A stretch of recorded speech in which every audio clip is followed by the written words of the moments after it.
আজকে লাউ পোস্ত করছি। তো লাউ পোস্তর মধ্যে আমি কড়াইতে তেল দিয়ে দিয়েছি। তেল দেওয়ার পরে আমি কি করব, লাউগুলো এর মধ্যে দিয়ে দেবো। আবার এর মধ্যে জিরো ফোড়নও দিতে পারেন কেউ কেউ, কিন্তু আমি দেবো না। আমি শুধু লাউগুলো ডাইরেক্ট তেলে দিয়ে দেবো। তো লাউগুলো সব আমি দিয়ে দিয়েছি তেলে। একটু বড় বড় করে লাউ কেটেছি, কারণ পোস্ত হবে তো এমনি ঘেঁটে যাবে। তো একটু নেড়ে নিই। নেড়ে নেওয়ার পরে আমি নুন দিয়ে এটাকে ঢাকা দিয়ে দেবো। হলুদ দেবো না, পোস্ততে আমি হলুদ দিই না। আর কটা ছেঁড়া কাঁচা লঙ্কা দিয়ে দেবো। এবারে আমি নুন দিয়ে দেবো। নুন দিয়ে দিই ভালো করে।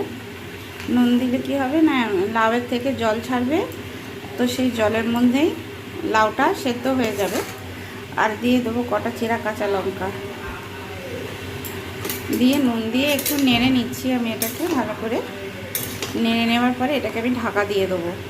ঢাকা দিয়ে দিলে কী হবে না, জল ছাড়বে লাউটা, তো সেটার মধ্যে থেকেই পুরো লাউটা সেদ্ধ হয়ে যাবে। আর এদিকে আমি মশলাটা করে নিই, সেটা হচ্ছে পোস্ত আর কাঁচা লঙ্কা একটু নুন দিয়ে আমি বেটে নেবো।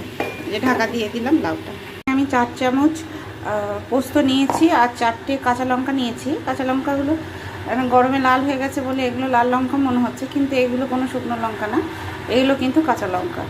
এটা আমি পেস্ট করে নেবো। একদম পুরো মিহি করে পেস্ট কিন্তু করব না, একটু দানা দানা থাকবে সেরকমভাবে পেস্ট করব। দেখো লাউটা থেকে কতটা জল বেরিয়েছে, বুঝেছো? এই জলটা শুকাতে কিন্তু অনেক সময় নেবে। আর এই জলটা যত শুকাবে, জলটা শুকানোর সাথে সাথে আমার লাউটাও খুব ভালো করে সেদ্ধ হয়ে যাবে। তো আমি কি করব, এটাকে আবার ঢাকা দিয়ে দেবো। আমরা এখানে পোস্তটা বেটে রেখেছি, আর এখানেও লাউটা আমার বেশ ভালো সেদ্ধ হয়ে এসেছে। তো এর মধ্যে আমি কি করব, পোস্তটা বাটা পোস্তটা যেটা আছে সেটা ঢেলে দেবো।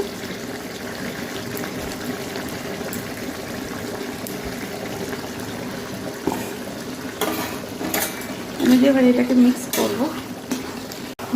মিক্স করে নিচ্ছি ভালো করে।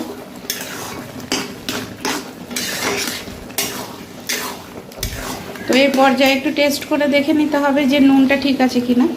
নুনটা যদি ঠিক থাকে তাহলে আর দিতে হবে না, আর যদি না ঠিক থাকে তাহলে আরেকটু দিতে হবে নুন। এখানে পোস্ত, এবার এটা আমি নামিয়ে নেব।